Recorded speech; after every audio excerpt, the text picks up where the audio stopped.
Ya, kesimpulannya dari ranking satu itu ada pengolah sampah, ranking dua ada penyidap produk ramah lingkungan, dan ranking ketiga itu ada petani hidroponik.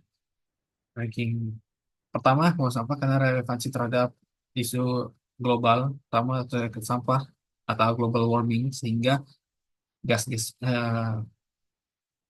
gas-gas rumah kaca seperti metana yang dihasilkan dari sampah itu dapat kita minimalisir karena sistem di TPA kita itu masih menggunakan sistem pendamping, sehingga reduksi sampah itu harus dilakukan di sumber sampah, sumber dari sumber sampah hingga ke pengolah sampah seperti TPS 3R, sehingga tidak memberatkan beban dari TPA.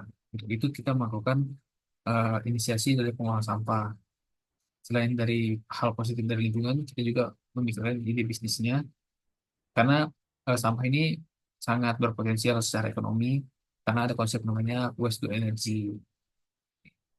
Kemudian dari titik kedua itu produk ramah lingkungan seperti Pori, karena beberapa masyarakat sekarang di perkotaan itu sudah memikirkan terkait lingkungan seperti rainwater harvesting ataupun recharge groundwater.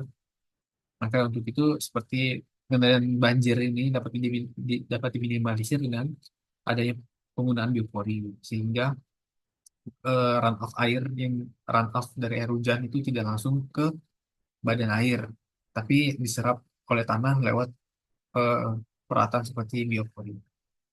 Kemudian dari ketiga itu ada pertanian hidroponik. Kenapa pertanian hidroponik? Karena selain dia potensi besar karena kebutuhan masyarakat-masyarakat untuk kebutuhan sayur dan tanaman-tanaman lain yang bisa tanam di hidroponik ini tinggi, dan eh, pertanian hidroponik ini juga tidak menggunakan lahan yang besar.